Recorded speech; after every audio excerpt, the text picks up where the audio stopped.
Et on revient sur ce plateau avec la causerie de ce matin. Sur ce plateau avec moi, Sergino Lokossou, qui est l'actuel directeur de publication du quotidien Le Potentiel. Sergino Lokossou, bonjour. Bonjour, Jékissi.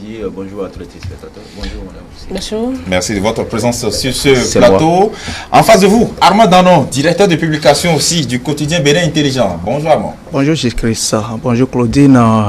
Bonjour chers téléspectateurs.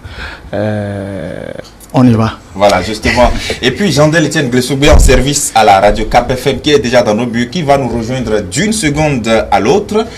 Sergino Lokossou, on commence avec vous, le Bénin, qui a réussi à être deuxième pays plus grand producteur des cultures vivrières dans l'espace UEMOA. C'est chose salutaire?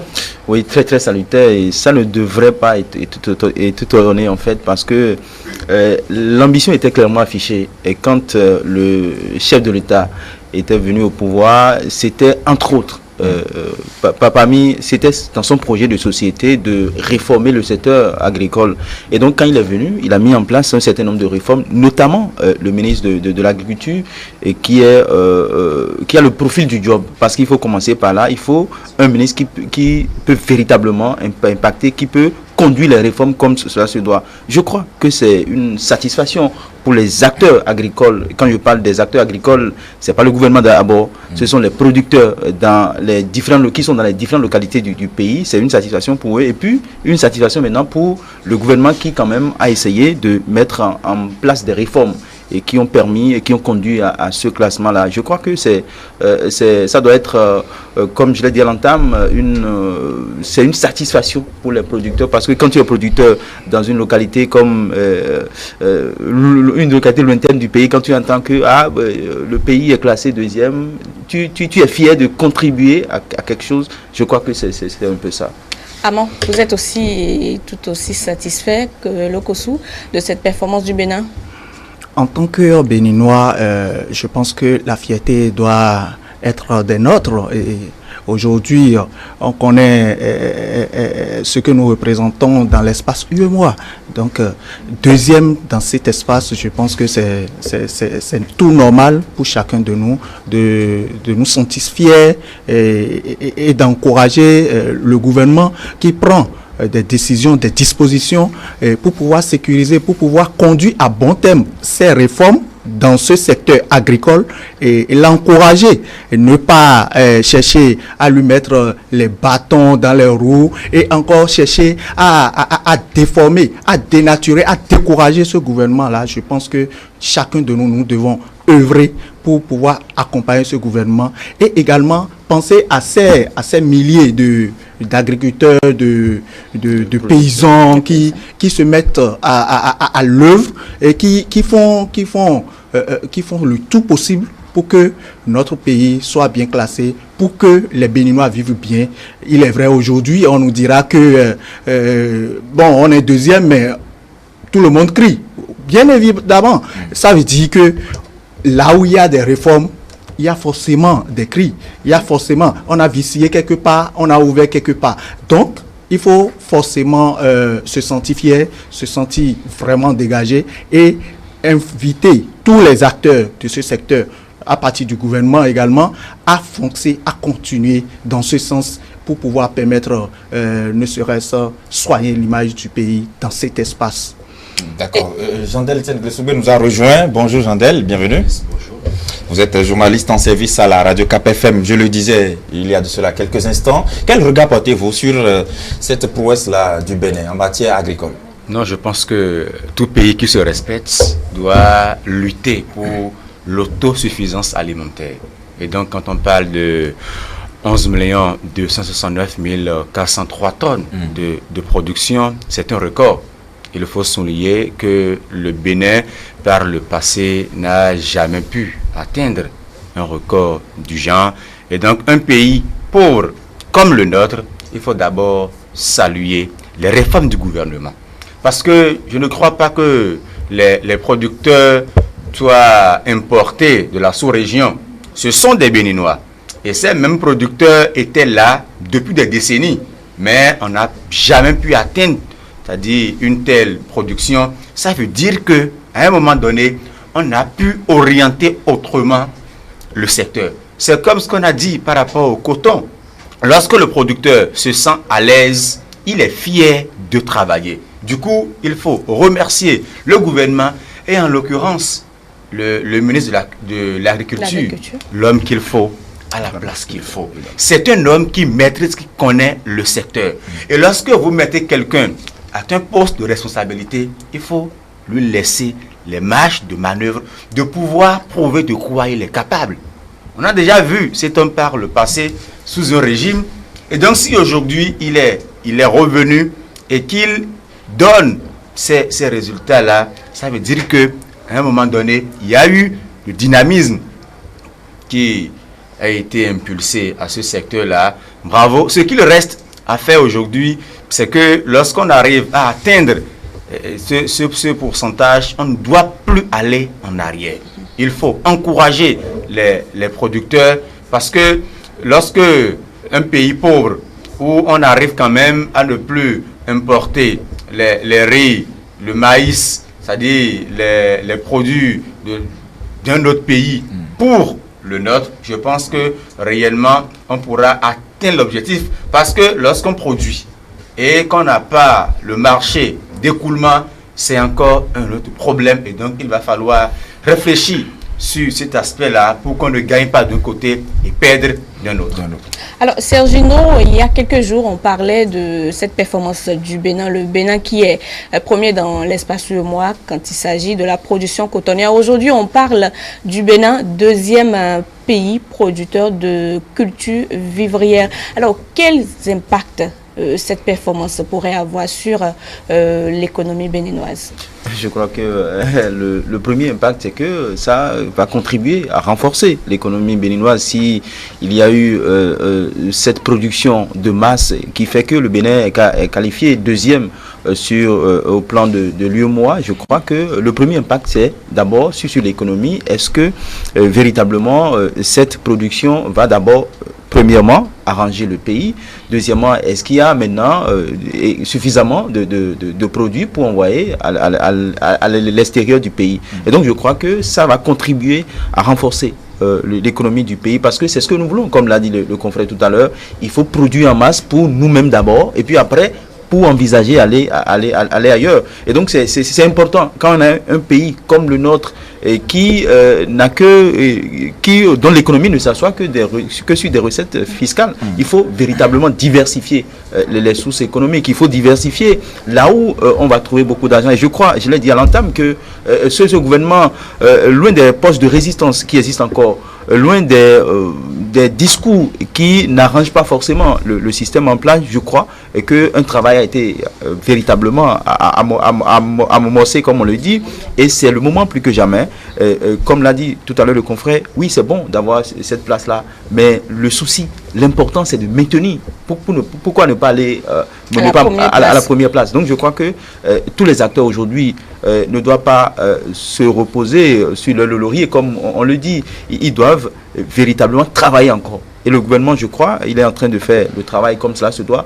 D'abord, je l'ai dit à l'entame, l'homme qu'il faut à la place qu'il faut. Vous allez comprendre que la décennie 2006-2016, l'homme était dans un gouvernement, il n'a pas fait beaucoup de temps. Mais on a compris aujourd'hui qu'il avait le profil du job, il avait le charisme, il avait l'intellect nécessaire pour pouvoir conduire les réformes. Et c'est à son profit. Et je crois que c'est le moment également d'exhorter le gouvernement également à financer les producteurs, sinon pas les moyens, parce que aujourd'hui il y a que on est à ce niveau, mais quand vous rentrez dans le secteur, il y a des mécontents dans le secteur agricole, c'est de voir, de contenir ces mécontents-là, de voir ce qu'il faut faire pour que tout le monde puisse rentrer à la danse, comme on le dit.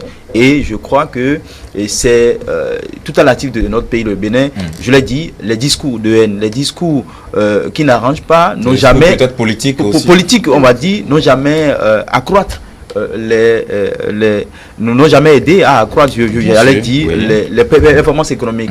Pour accroître les performances économiques, il faut travailler. Et ça ne s'invente pas. Aujourd'hui, on va vous dire que non, on n'a pas les moyens nécessaires, les outils nécessaires pour apprécier les statistiques. Et non, on connaît les gouvernants, ils inventent parce que le peuple, certaines personnes n'ont pas quand même la possibilité d'aller vers. Parce qu'il faut aller vers. Et je l'ai dit, quand on s'indigne, on s'engage. Et je crois que le gouvernement s'est engagé dans une action et il ira jusqu'au bout, à mon avis. On a l'impression que depuis des années, la seule priorité en matière de culture, c'est peut-être le coton pour les autorités nationales.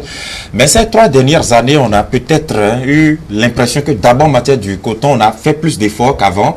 Mais également, si on en arrive à constater que le Bénin est 2e dans l'espace UEMOA, dans le cadre de la culture, des cultures vivrières, c'est que quelque part, le Bénin s'engage sur la voie de la diversification agricole, non, Armand Danon? Justement.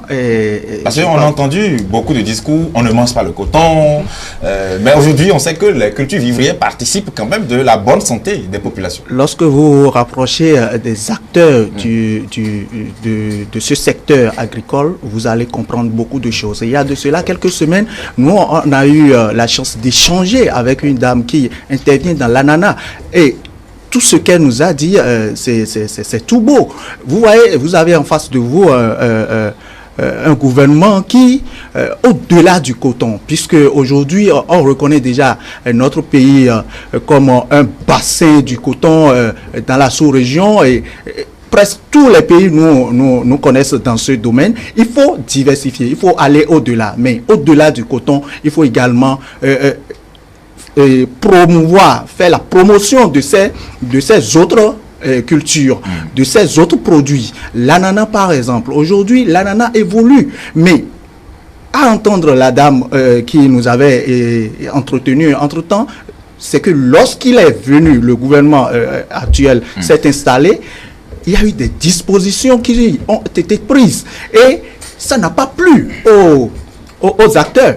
Bien que notre pays a des performances dans la sous-région, ils ont pris des mesures vraiment difficiles qui n'ont pas du tout favorisé les acteurs de ce secteur, mais à la date d'aujourd'hui, ils applaudissent eux tous. Donc, à un moment donné, il faut savoir qu'il faut de la rigueur dans la chose, surtout dans la diversifier les cultures. Il faut de la rigueur et du suivi. Et c'est à ça qu'on assiste aujourd'hui, sans bruit, sans tapage, silencieusement. Tout le monde crie, oui, mais il y a un travail de fond qui se fait en dessous. Avec le ministre de l'Agriculture, Gaston Dossoumi, on l'a vu également sous un régime.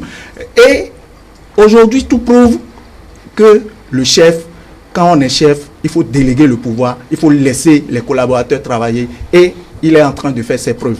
Diversifier la culture vivrière. Je pense que le gouvernement s'est lancé dans ce sens-là une fois plus que jamais.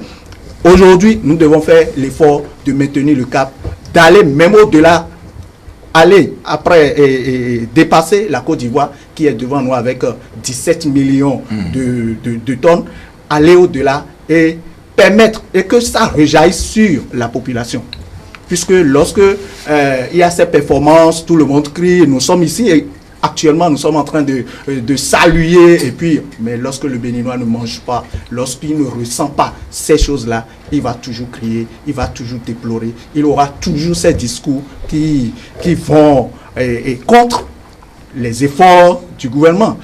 Il y a certainement ces acteurs du secteur qui vont saluer, qui seront contents, mais il faudrait que nous allions au-delà avec d'autres cultures, qu'on nous reconnaisse avec d'autres cultures, que le Bénin également soit reconnu après le coton, que le Bénin soit également reconnu meilleur producteur d'ananas, meilleur producteur de la noix d'acajou, d'anacade du moins, et autre chose, autres produits. Donc aujourd'hui, je pense que le développement, on est sur la bonne voie. D'accord. Alors, Jandel, il y a quelques mois, le gouvernement lançait le projet Faim Zéro. Aujourd'hui, quand on se retrouve à être deuxième pays producteur de la sous-région s'agissant des cultures vivrières, n'est-ce pas là une performance tout bénéf pour la population et également pour le gouvernement qui veut lutter contre la faim? Je pense qu'au-delà de tout, les premiers bénéficiaires, c'est la population. Parce que lorsque vous êtes un pays pauvre, lorsque vos citoyens ne mangent pas régulièrement à leur faim, il se pose un problème. Et un pays qui se respecte doit tout faire pour l'autosuffisance alimentaire. La première des choses, c'est de tout faire pour ne pas exporter ces cultures vivrières-là. Parce que la population va sentir l'effet à une seule condition. Lorsque dans une commune, on a plusieurs personnes qui vendent le maïs, le coût est totalement diminué. Mais lorsqu'il y a une seule personne qui a le monopole de la vente, lorsqu'elle augmente le prix de vente, on ne peut pas s'indigner. Vous allez beau crier, tu n'as pas le choix. Si tu veux manger de la pâte, tu ne peux que te diriger vers celui-là. Mais lorsque on a, c'est-à-dire la culture en quantité suffisante, je pense que du coup, il y aura de la concurrence et c'est là où le BAP va constater que cette fois-ci, on a gagné un record, mais nous avions une quantité suffisante de ces cultures-là et du coup, le prix sur le marché est totalement très bas pour la population. Là, on pourra gagner ce pari et le gouvernement est dans une vision où, c'est-à-dire, on ne regarde pas en l'air pour dire nous voulons. Lorsque vous suivez les pas et les gestes, on comprend que c'est une méthode où il faut quitter le premier stade pour le second. Lorsque le gouvernement lançait cette campagne de zéro faim, c'est-à-dire Faim zéro, c'était dans l'optique qu'il savait déjà qu'on aurait pu gagner le record en matière de production pour ces cultures vivrières-là, parce qu'à l'interne, il faut tout faire. Moi, je suis choqué. Lorsque, par exemple, on nous dit que le Japon nous donne du riz. Non, parce qu'il faut comprendre que le gouvernement japonais achète le riz chez les producteurs locaux japonais. Ça veut dire que déjà, l'argent est resté à l'interne. Dans le pays, on vient nous donner ça au Bénin ici, bon, on applaudit des pieds et des mains, on nous a fait du bien. Mais en réalité, le gouvernement a fait du bien, mais a nourri ses producteurs à l'interne. Et pourquoi nous aussi, on ne peut pas nous efforcer à le faire?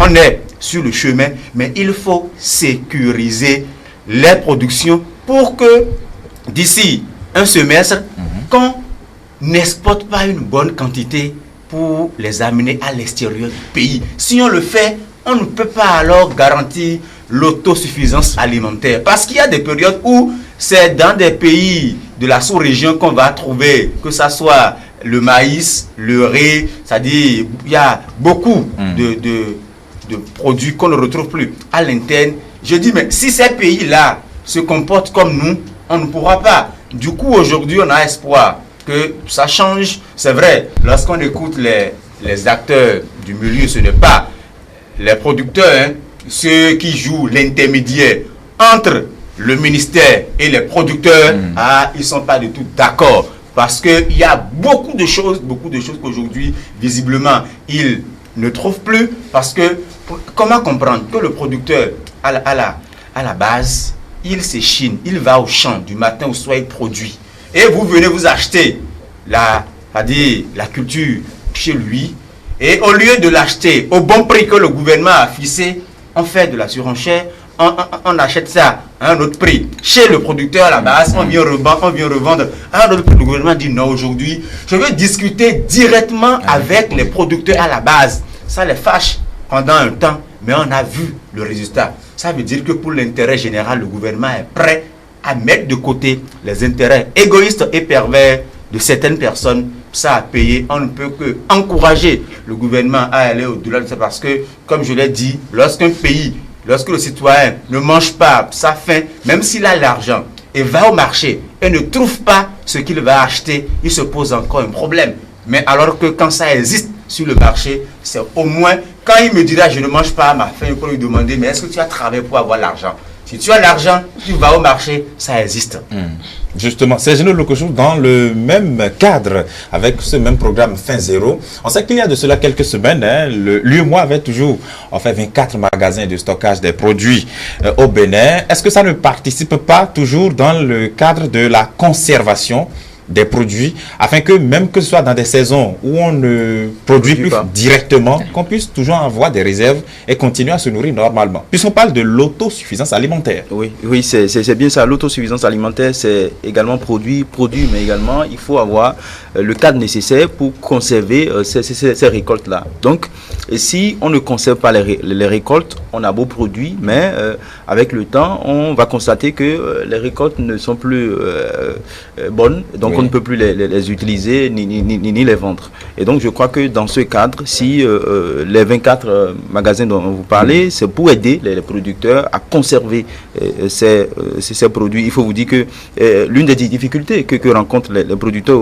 aujourd'hui, c'est comment conserver les produits issus de leur récolte. Et donc, ce faisant, ça va aider les producteurs. Et je crois, au-delà de ça, le gouvernement doit également mettre en place, parce que c'est lui qui est chargé de mener la politique agricole du pays. Oui. Et mener la politique agricole du pays veut dire aider les producteurs, aider ceux-là qui sont dans le secteur agricole. Et donc, pour les aider, c'est d'identifier les zones ou les communes dans lesquelles les producteurs ont des difficultés à conserver leurs produits. Il faut vous dire aujourd'hui que on manque de terre.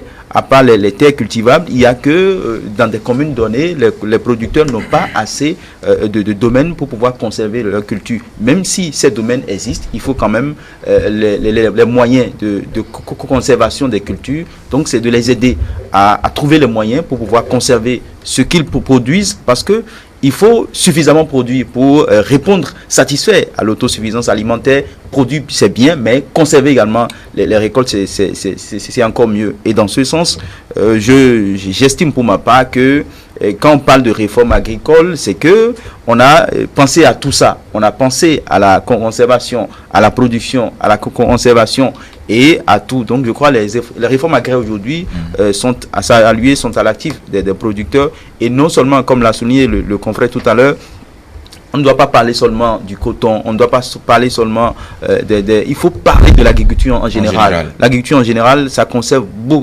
beaucoup de produits. Il faut aider les producteurs dans chaque secteur agricole, parce qu'il y a des sous-secteurs dans l'agriculture, il ne faut pas oublier. Et donc, je crois que les autorités en charge du secteur, ceux à qui nous avons délégué notre pouvoir, parce que la souveraineté appartient au peuple. Nous sommes dans un régime démocratique. Leur a donné mandat. Le peuple a donné mandat. Il faut qu'au terme de ce mandat-là, le bilan soit positif, le bilan ne soit pas le même bilan que ce que nous avons noté et constaté durant la décennie 2006-2016. Alors, oui, Armand, quelle est la politique que doivent adopter les agriculteurs, les paysans et le gouvernement pour maintenir cette performance? La politique à adopter, je pense tout simplement que les efforts méritent d'être redoublés à tous les niveaux, que ce soit au niveau du gouvernement. Et le système mis en place par le gouvernement afin d'atteindre certains résultats positifs. Et aujourd'hui, Dieu même sait que ces résultats-là se font désirer un peu partout, méritent d'être revus. Et les acteurs, c'est-à-dire le gouvernement, les acteurs politiques, doivent s'asseoir et faire bilan et essayer de voir là où il y a des failles, là où il faut renforcer d'une manière ou d'une autre. Et ils ont l'obligation de s'asseoir. Ils n'allons pas trop nous réjouir jusqu'à aller nous reposer quelque part et dire bon, maintenant on a la meilleure performance, on est bien classé. Non, ils doivent s'asseoir et voir là où il y a des failles de part et d'autre, et voir dans la mesure du possible ce qu'ils vont corriger. Pour ce qui concerne les agriculteurs, les agriculteurs, les acteurs du secteur eux-mêmes là, ils ont l'obligation de se faire entendre également, puisque mon confrère l'a dit tout à l'heure, il y a des gens, il y a des poches de résistance, il y a des gens qui ne sont pas contents. eux tous, ils ne sont pas contents de la façon dont les choses se passent. Ouais. Donc, eux aussi, ils ont également un bilan, un travail de fond à faire et apporter ça au niveau des politiques, afin que les politiques, eux aussi, revoient la politique de gestion pour que le Bénin avance. Parce que l'objectif de tout le monde et de tout gouvernement, c'est que le Bénin avance et que nous ayons une bonne image dans la sous-région. Aujourd'hui, ça nous honore. On est là, on en parle. Ça nous honore. Deuxième pays producteur de culture vivrière, ça nous honore. Donc aujourd'hui, nous devons renforcer la politique mise en place par le gouvernement, renforcer la politique, aller de l'avant, ne pas perdre du temps. Parce que c'est aussi une question de temps, ne pas perdre du temps, évoluer et penser à faire rejaillir surtout ces performances dans le quotidien du Béninois. Il faudrait que le Béninois ressente cela, que ceux-là qui crient et qui parlent de un repas par jour que les Béninois seraient en train de prendre, que ceux-là puissent monter à nouveau au créneau pour dire le Béninois mange bien et que cette performance nous a apporté un plus. D'accord. Jean-Del Etienne Glessoubé, on produit abondamment, on est deuxième dans l'espace UEMOA matière de culture vivrière. Les perspectives devraient être maintenant le consommation local, non? C'est-à-dire la qualité d'abord dans les cultures. Puisque si ce n'est pas bon, les gens ne vont pas consommer au plan local. Non, je pense que le consommation local, ça dépend de nous-mêmes. Parce que le Béninois a une mentalité. Vous savez, on cultive de bons riz chez nous, mais il va chez la dame, il dit riz parfumé. Il dit Gino. C'est-à-dire, il fait une précision, il dit c'est ça là, je veux. Alors qu'à côté, on produit de bons riz. D'abord, il y a la question de l'entretien, de l'emballage. C'est-à-dire de la transformation de ce que nous faisons. Il ne s'agit pas de produits, de les stocker dans les magasins. Mais il faut que le Béninois puisse avoir la culture de ce qui est fait chez moi, c'est aussi bon. C'est vrai, il y a une catégorie de personnes aujourd'hui, vous pouvez tout faire. Eux, ils ne sont pas dans cette dynamique-là. Il faut alors retourner à la base. Éduquer aujourd'hui nos enfants sur le style de consommation local.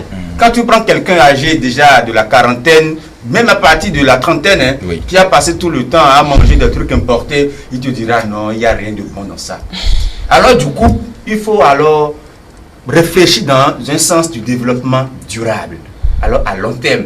Alors donc pour ça, il faut alors retourner complètement à la base, commencer par éduquer nos enfants sur ce qu'il faut pour l'organisme, c'est de consommer d'abord ce qui est de chez nous, ce qu'on a produit sur le territoire national. Parce que ça contribue à la performance économique. Lorsqu'on parle de taux de croissance, on n'invente pas.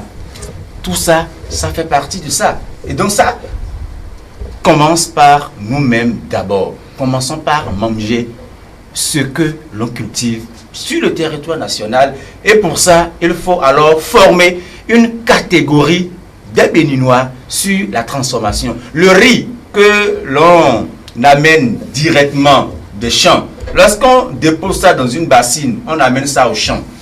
Ça, c'est le premier aspect. Ou soit, on crée une petite usine de transformation, on trouve des emballages, c'est des sachets biodégradables, on met ça dedans, on ferme, on trouve un petit nom qu'on colle sur... Le riz béninois, c'est le Nerica. Justement, on amène ça au marché.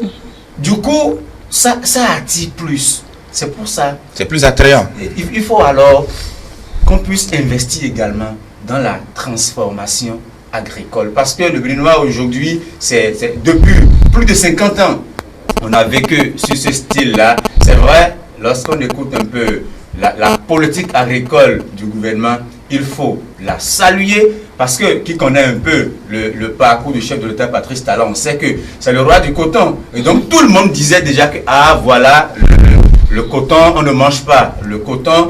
Et même lorsque le Bénin a été classé premier pays producteur du coton, on a dit oui, c'est parce que c'est lui qui est au pouvoir, mais on ne mange pas le coton, mais on mange le maïs. On mange toutes les cultures vivrières que l'on cultive chez nous, ça on les consomme. Et du coup, le gouvernement est sur la bonne voie. Il faut les encourager, surtout la diversification et l'autosuffisance alimentaire. J'insiste là-dessus parce qu'on a connu des périodes où, même pour trouver de la tomate, ça manque sur le marché. Et du coup, même pour la réception, lorsqu'il y a dessert, il y a des périodes où on ne classe pas la cérémonie.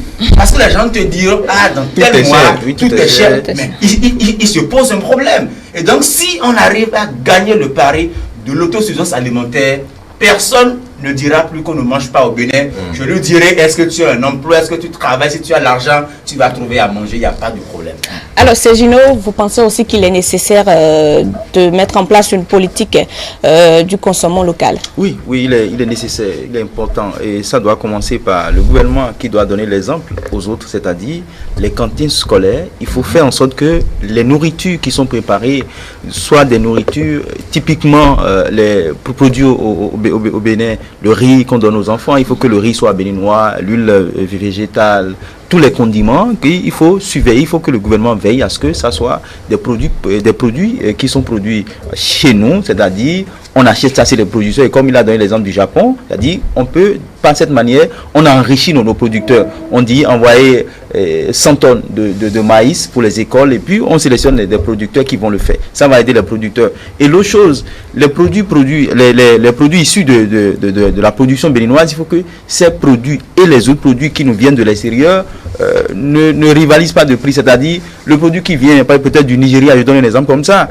est à 100 francs, et celui produit au Bénin est à 300.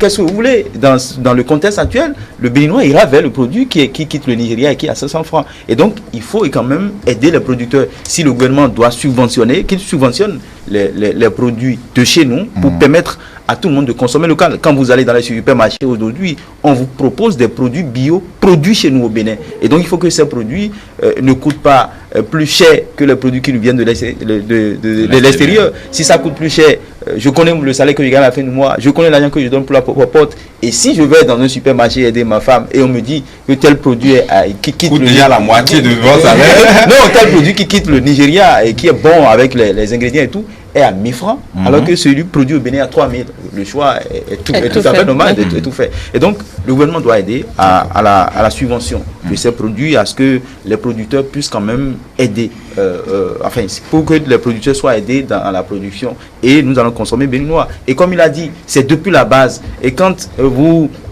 envoyez vos enfants à l'école, voiture, les yaourts que vous donnez aux enfants, les yaourts qu'on achète aux enfants, on ne prend pas soin de voir si c'est produit au Bénin. Donc il faut commencer par là. Est-ce que les yaourts sont produits au Bénin? Le lait, on dit non, tel lait c'est de telle marque et ça vient de la France, c'est bon. Et on laisse ce qui est produit au Bénin. Donc je crois que c'est un travail de sensibilisation grand comme ça qui va être fait dans ce sens pour pouvoir aider les producteurs béninois, pour pouvoir aider le pays à se donner un nom, comme il a dit tout à l'heure, afin que l'image du pays soit rehaussée, l'image de marque du Bénin soit rehaussée. Je l'ai dit ailleurs, moi je suis béninois, j'ai une seule nationalité et je suis fier d'être béninois. Je veux être fier, davantage fier d'être béninois. J'entends vous dire quelque chose. Oui, je voudrais dire quelque chose à la suite de Sergio pour dire que lorsque nous voulons consommer le produit qui est fait chez nous sur le plan local, ne soyons pas gênés de payer un peu plus.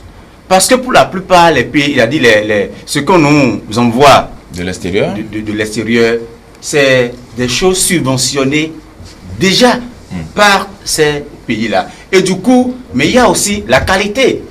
On ne peut pas à 100% vérifier la qualité de ce que nous amène sur le territoire béninois. Si nous sommes conscients que ce qui est produit chez nous est de très bonne qualité, alors du coup, dépenser un peu plus encore qu'aujourd'hui. C'est un peu comme la viande. Pour manger la viande aujourd'hui, si vous prenez des viandes congelées par exemple, ça coûte forcément moins cher.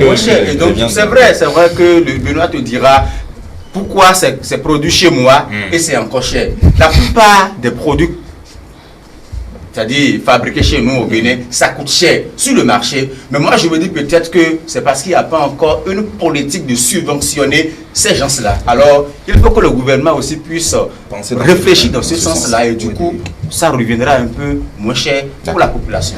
Alors rapidement les perspectives aussi, Armand Danon, dans ce sens?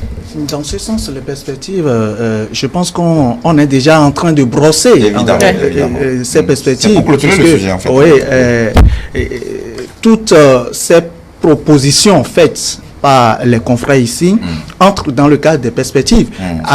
Il revient aujourd'hui au gouvernement, parce que c'est à lui que la grosse part de responsabilité revient, de mettre en place sa politique.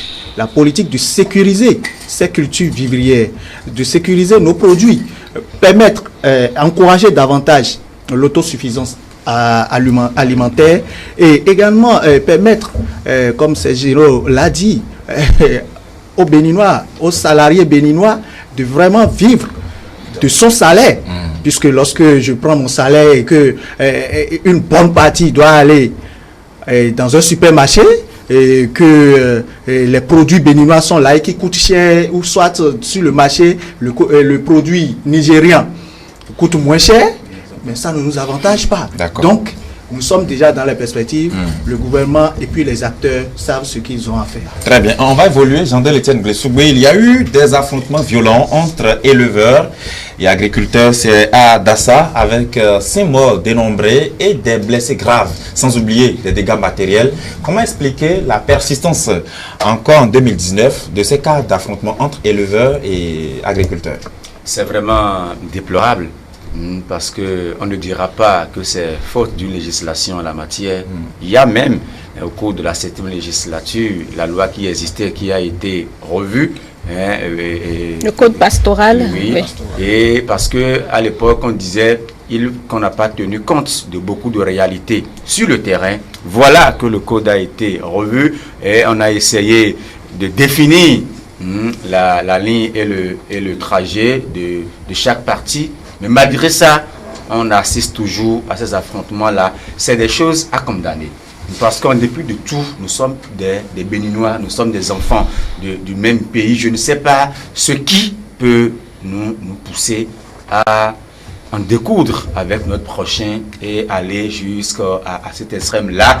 Mais il faut, au-delà des tests et des lois qui sont sur des papiers, il faut comprendre un peu la sociologie et la mentalité de ces peuples-là. C'est vrai que le Bénin est un pays pacifique, mais dans son ensemble, maintenant, quand on prend des peuples dans des régions bien, c'est-à-dire de façon très précise, on doit apprécier un peu la psychologie de ces peuples-là. Quand nous prenons ceux dont nous parlons, on comprend clairement. C'est vrai que ce n'est pas la seule localité où ça se produit. Non, ça se produit un peu partout. Un peu partout. Maintenant, posons-nous une question. Pourquoi c'est avec ceux-là que le taux de violence est élevé? Justement, vous savez, j'ai assisté à une scène un jour à Dida, il n'y a même pas encore un trimestre, où en plein midi, le monsieur, il surveillait ses récoltes, il se reposait. Quand l'autre, il a débarqué, il y avait une voie qui séparait le champ et puis de l'autre côté c'était la brousse, et il n'a pas eu le temps de canaliser ces bœufs qui ont traversé la voie et se sont retrouvés dans le champ de l'autre. Et c'est l'enfant qui dit: ah papa, viens voir, viens voir, viens voir. Si vous voyez la manière dont le monsieur qui surveillait ces bœufs, il a levé, c'est-à-dire son bâton sur le petit, il lui dit: mais quitte là, il faut le laisser manger. J'ai dit: mais est-ce que tu sais ce que l'autre il a cultivé? C'est aussi de l'argent. Tu protèges aussi ce que toi-même tu dois consommer parce que c'est de ça que tu vis. Mais ce n'est pas, c'est-à-dire, ça ne te donne pas le droit de brimer ce que l'autre il cultive et estimer que... Parce qu'il y en a qui estiment qu'ils ont le monopole de la violence. C'est ça en réalité le danger. Et moi je dis, le gouvernement aujourd'hui doit laisser de côté la loi, aller sur le terrain, étudier la mentalité de ces peuples-là, parce que souvent... Et la rééduquer. Et justement, parce qu'il faut avoir le courage de le dire, ils sont trop violents et ils estiment qu'ils ont le monopole de la violence par le passé. Oui. Mais ce que vous dites est relatif tout de même. Non. Parce qu'on a aussi observé des cas de violence comme ça à Plahoué, il y a eu aussi dans le Nord. Non, ce n'est pas la région. On ne se circonscrit. Ce n'est pas la région, mais c'est ceux qui vont en pâturage avec les bœufs. Oui. Parce que par le passé, il y a 20 ans, 25 ans en arrière, les agriculteurs ne sont pas du tout violents. Pas du tout. Mais c'est comme on dit chez nous, lorsque celui qui a peur, chaque fois tu le poursaches, un jour, quand il prend conscience, il devient encore plus dangereux. Tu viens dans le champ de la personne, tu rases tout, et quand il parle encore, tu le charcutes avec des machettes. Et donc, il faut rééduquer ces peuples-là, c'est à déplorer. Et quand une petite fille de moins d'1 an qui décède dans cette situation-là, c'est vraiment à déplorer. Vraiment, on ne peut pas en croire ça dans un pays. Alors, le cas qu'on déplore actuellement, c'est dans le village d'Ayiwidi, c'est à Dassazoumé. Mais avant cela, il y a eu la campagne de transhumance qui a couvert la période du 15 janvier au 31 mai dernier. Avant cette campagne, le gouvernement a fait des descentes sur le terrain pour sensibiliser les populations. Il y a eu même des portes d'entrée qui ont été définies, au total 13 dans le Bénin, et ça s'est arrêté à Dassa. À Dassa, qui est d'ailleurs la dernière partie dans laquelle les transhumants devraient aller. On a fait on a tourné dos à la campagne de transhumance il n'y a même pas 5 jours, et déjà on déplore ces genres de cas. Quelle est la politique que le gouvernement devrait adopter, puisqu'il y a eu des sensibilisations, il y a eu des séances de travail et tout. Malgré cela, on déplore toujours des morts. Écoutez, on déplore des morts. Moi, je tiens à adresser mes messages de condoléances à ces familles qui ont connu des pertes. Et le problème qui se pose fondamentalement, c'est un problème de proximité entre les hommes. Le gouvernement a beau faire des séances de sensibilisation. Ce sont des hommes que cela concerne. Ce sont des personnes données. Et le confrère n'a pas eu le courage de le dire. Essentiellement, ces Peuls, ce sont des éleveurs Peuls, soit qui quittent le Nigeria, le Niger, pour venir chez nous. Il a dit, nous sommes un pays ouvert. Oui, moi, je ne fais pas hospitalier. Moi, pas les stigmatiser. Oui, moi, je ne veux pas faire la politique de la violence. Bien, je dis. Et ce que moi je dis, c'est ceci. Ça concerne des hommes. Et que les couloirs ont été définis. Les couloirs de pâturage ont été définis. Les zones ont été identifiées. Ceux-là, ils viennent chez nous, ils viennent au Bénin. Il y a des Béninois, il y a des peuples béninois également parmi ces éleveurs. Et donc, ils viennent essentiellement chercher de quoi à manger pour leur bétail. Et ce sont des zones hydrauliques, des zones où il y a de l'eau, il y a de l'herbe qu'ils cherchent pour aller donner à manger à leur bétail.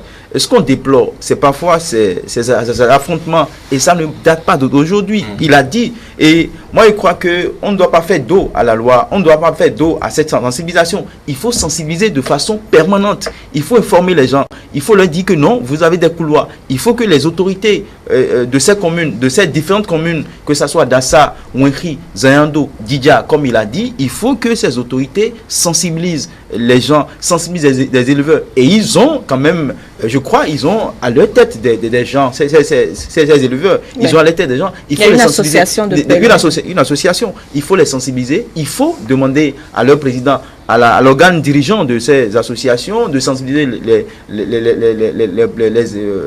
éleveurs quand ils viennent sur notre territoire. Il faut les sensibiliser, il faut leur dire, ici il y a le champ, ici c'est votre couloir, vous pouvez prendre par ici. Et quand on rase le champ de quelqu'un qui s'est endetté, qui a fait des prêts à la banque ou dans une institution de microfinance pour faire peut-être 10 hectares, 20 hectares de maïs, et on saccage ça un beau matin, c'est normal qu'il y ait de réaction. Quand il y a action, il y a réaction. Le confrère l'a dit tout à l'heure. Et c'est des réactions parfois violentes. Parce que vous investissez des millions et un beau matin, vous venez voir que bon, c'est tel éleveur dont les bœufs ont saccagé. Vous allez réagir automatiquement. Et donc, c'est d'amener les nôtres, c'est d'amener également ces agriculteurs à comprendre que nous sommes nés pour cohabiter. Oui. Et on ne peut pas tout faire. Le Bénin, à lui seul, ne peut pas tout faire. Le Bénin est un pays hospitalier. Il faut quand même que d'autres peuples arrivent ici. On parle de ce que un Béninois peut aller au Nigeria sans être inquiété. Il peut aller au Niger. Et c'est pareil pour les peuples nigériens, nigériens, pour les peuples burkinabés aussi. Et donc, je crois que les autorités ne doivent pas baisser la garde. ils doivent continuer cette sensibilisation. Et les nôtres également, et les Béninois qui ont des champs, les agriculteurs aussi, doivent adopter la stratégie qu'il faut. Parce que il y a que, quand on voit les bœufs, on sait que bon, ils sont venus dévaster. Faut pas commencer par crier sur les gens, pas les insulter. Et comme il a dit, ce sont des gens assez violents. Et donc, il faut savoir le comportement qu'il faut adopter envers eux. Alors, en attendant la promulgation du code pastoral Amand, quelles autres mesures le gouvernement devrait mettre en place pour tout au moins le respect du couloir de circulation? Non, mais je pense que on ne peut rien faire sans les sensibilisations. Ce sont les sensibilisations, puisque le code, la promulgation du code et puis tout et tout, ce sont des papiers. Lorsque moi, on m'invite pour des séances où on parle de transhumance, et que on parle de ces guerres entre les guerres entre griffes, les affrontements entre les populations ou autres, ben, je dis il s'asseye ici à Cotonou et il parle, mais la réalité est autre. C'est sur le terrain, c'est la sensibilisation. Autre politique, je ne pense pas. C'est la proximité, se rapprocher des populations et discuter, échanger avec eux davantage. Puisque le confrère... connaître leurs droits. Leurs droits également. Oui, par la loi. Bien sûr. Le confrère l'a dit. Je ne vous arrête pas, mais il y a eu de ces séances. Moi, j'ai participé à ces séances-là. Des descentes sur le terrain. On a fait pratiquement tout le Nord à sensibiliser toutes les parties dans lesquelles les portes d'entrée de la transhumance sont installées. Il y a eu des séances de sensibilisation, il y a eu même des ateliers en vase clos avec des acteurs ciblés, mais aussi des descentes sur le terrain, et on continue de parler de cette sempiternelle question. Je pense que on continuera encore et on essaiera de redoubler nos efforts dans les sensibilisations, tout en tenant compte des réalités sociologiques de chaque région. Puisque aujourd'hui, vous voyez, on parle d'une catégorie de peuple que eux ils sont assez violents. Ils sont assez violents. C'est relatif. Mais nous sommes sur un plateau de télévision. La violence c'est pas tout. La violence c'est pas tout. Mais lorsqu'on essaye de parler de ce peuple, ben je dis, il faut pas perdre de vue de dire également ce que représente le bœuf pour ce peuple-là. Oui, évidemment. Lorsque vous êtes un homme, Jésus-Christ, vous allez dans cette région-là et vous voulez prendre leur fille en mariage ou bien leur femme en mariage, laissez-moi vous dire, la première chose qui vous exige, c'est le bœuf.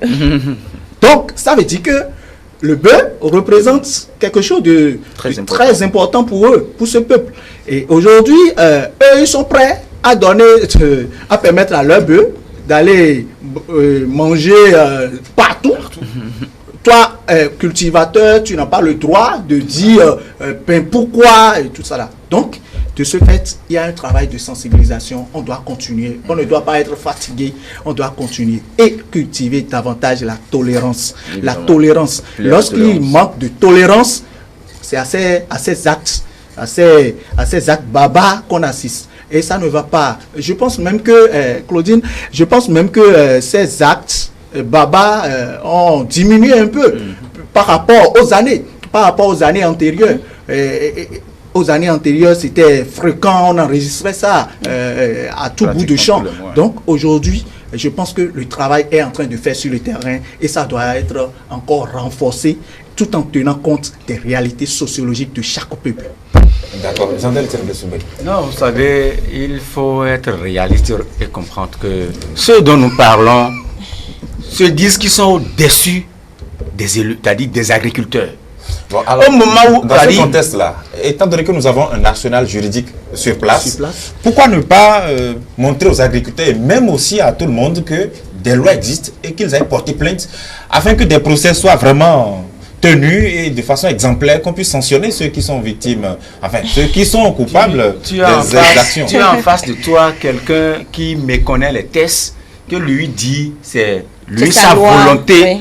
Au moment où le gouvernement s'est chiné à faire des campagnes de sensibilisation, où on a dit avant, même au-delà de Dassa, on les retrouvait. Je vous dis, en pleine campagne, ils ont dépassé la ligne de Dassa.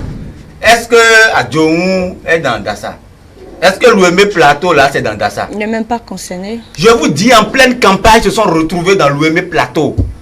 Donc c'est des gens qui se disent, moi je dois donner à manger à mon bétail, c'est fini. Donc ça veut dire qu'il faut aller au-delà des tests et étudier la psychologie, la mentalité, la sociologie de ces peuples-là et savoir quelle langue on pourra leur parler. Sinon, quelqu'un qui a ses facultés normales, qui réfléchit correctement, est-ce qu'il va voir un champ bien debout, avec des maïs bien droits, où le monsieur a quelques jours du marché où s'il vient, il peut avoir une récolte de très bonne qualité pour aller au champ. Et toi, tu permets à ce que tes bœufs puissent entrer dans ce champ et détruisent tout.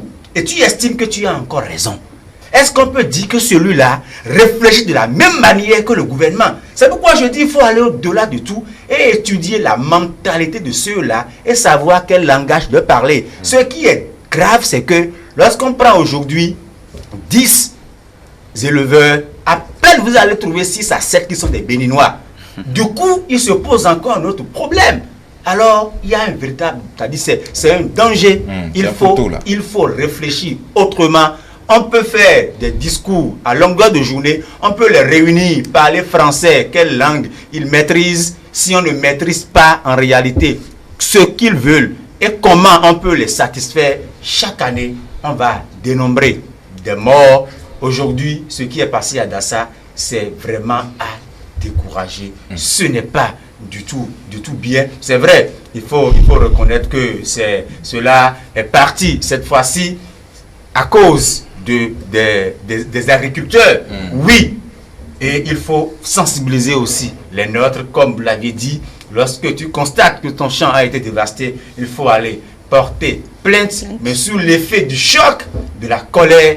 Est-ce qu'on réfléchit toutes les fois de cette manière? Voilà encore une autre interrogation. Question très simple pour tout le monde. Peut-on en finir un jour? C'est Serge Nolo Kossou. Oui, moi je crois que la chose elle est possible. La chose elle est possible dans le cas où on sensibilise. Et cette sensibilisation va quitter le sommet pour la base. J'ai parlé tout à l'heure des communes qui sont impliquées. Il faut que les acteurs soient véritablement impliqués dans cette sensibilisation. S'il y a des fonds, il faut le dire, il faut briser le mythe. S'il y a des fonds qui sont destinés à cette sensibilisation, il faut que ça profite aux acteurs.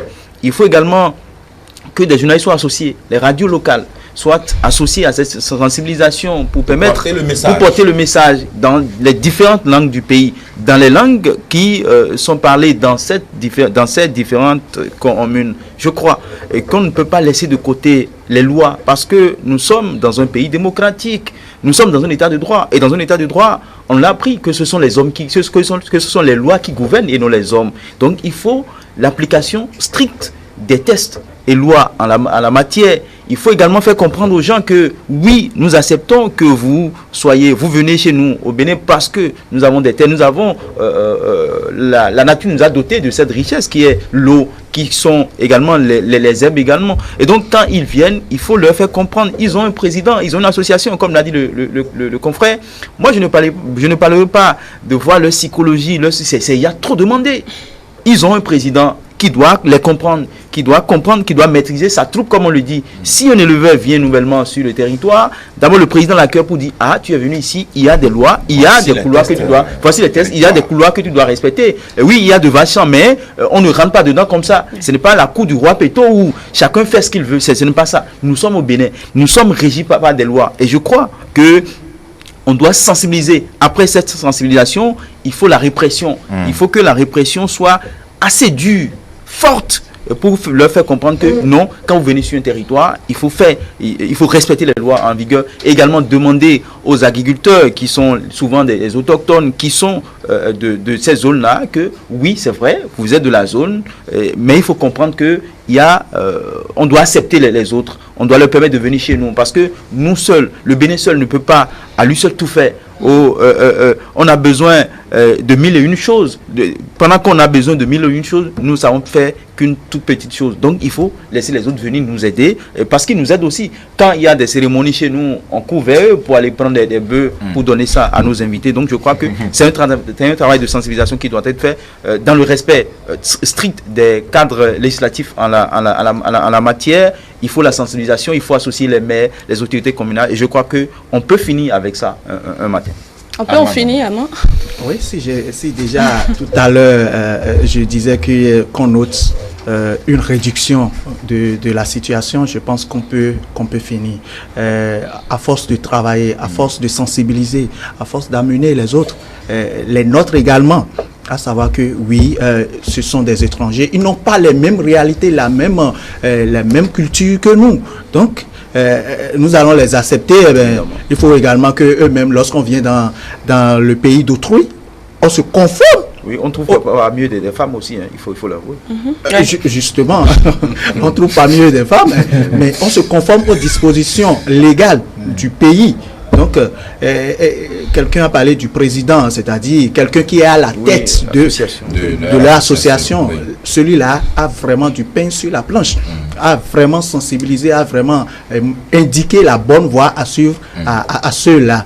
Et bon, tout compte fait, on finira un jour à cela. Il est vrai que nous ne l'aurons pas. Ce ne serait pas fini, 0-0. Il y aura quelques poches, mais le nombre sera réduit, vraiment considérablement réduit. Je pense que chacun doit voir les choses. C'est un travail permanent. Oui, un travail permanent et voir les choses et être beaucoup plus tolérant. Surtout la tolérance et savoir que nul n'a le droit de se faire justice et aller vers les autorités compétentes. On peut et on doit en finir. Et il faut commencer par les nôtres. Parce que souvent, quand il y a affrontement, quand il y a la violence, c'est nous, Béninois, qui perdons plus nos compatriotes. Et donc, il faut plus sensibiliser les nôtres pour qu'ils ne soient plus assez violents avec eux. Parce que quand tu as en face de toi quelqu'un qui est très fort, qui n'a que cette manière-là d'agir, il faut alors aller doucement. Et donc, c'est ce qu'il faut commencer par expliquer à nos compatriotes pour dire, quoi qu'en soit ce que vous allez faire, eux vont toujours réagir avec machette, coupe et bâton. Et donc, fusil. Et donc, vous, de votre côté, allez calmement pour ne pas subir les représailles. Parce qu'aujourd'hui, quand on parle de 4-5 morts, je pense que c'est nous, Béninois, qui avions perdu beaucoup et vraiment c'est à déplorer constamment. Merci à vous, Jean-Del Etienne Glessoubé, journaliste à la radio Cap-FM, d'avoir été sur ce plateau. Serge Lokosso, directeur de publication du quotidien Le Potentiel. Merci d'avoir été sur ce plateau aussi. Et puis Armand Danon, directeur de publication aussi du journal Bénin Intelligent. Merci d'avoir participé avec espoir que je vous retrouverai prochainement. Le plaisir partagé, Armand.